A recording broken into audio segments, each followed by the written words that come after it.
1994년부터 신칸센을 운영하며 철도 선진국이라고 의수된 적이 있습니다. KTX가 2004년 처음 운행됐으니 한국보다 40년 먼저 개발된 셈입니다. 이에 따른 고속철도 보유 현황도 일본이 3위, 한국은 8위입니다. 일본 노선을 보면 남북으로 길게 뻗어 총 길이 3,000km에 이르는 것을 볼 수 있습니다. 일본은 그간 시설 결함에 따른 사상자가 단 한 명도 없었다며 자랑했습니다.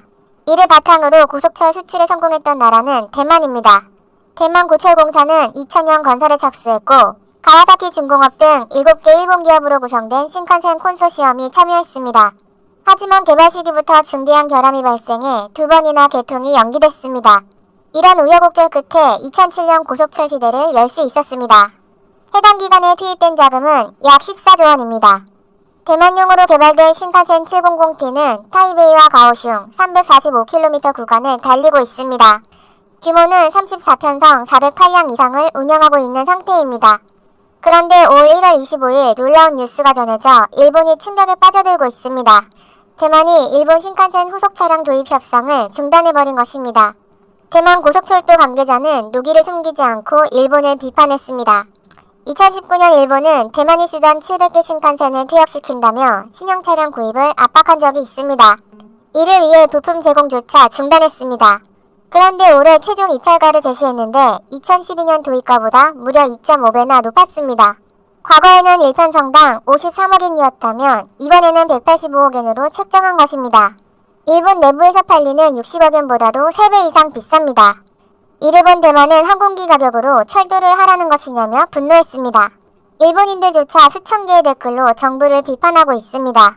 특히 한 댓글을 보면 일본 연합이 너무 엉망이다. 일본보다 3배 이상 비싸게 팔다니 친일국가 대만에 악랄한 장사를 하고 있다. 소모품도 30% 이상 중간 마진을 취하면서 이런 식이라면 다른 나라와 경쟁할 수 없다. 주로 이런 반응입니다. 일본은 원조라는 이름으로 한국에도 얄팍한 술수를 쓴 적이 있습니다. 1971년 한국은 일본에게 8천만 달러를 빌려 지하철 사업을 착공했습니다.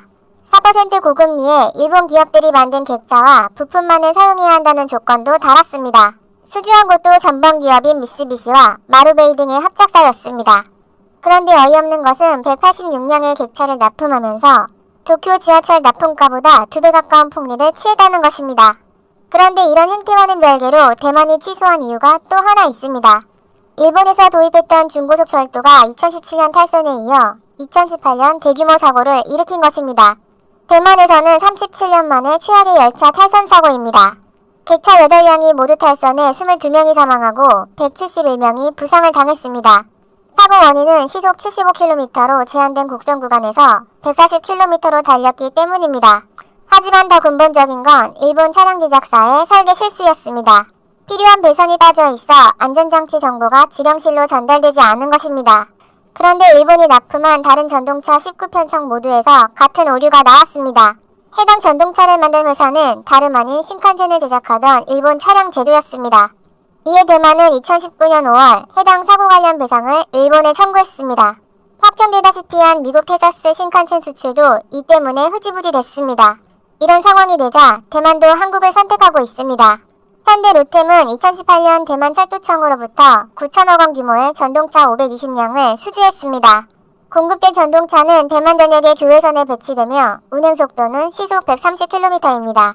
2019년 이를 처음 본 대만 언론들은 대만 역사상 가장 아름다운 전동차라며 찬사를 아끼지 않았습니다.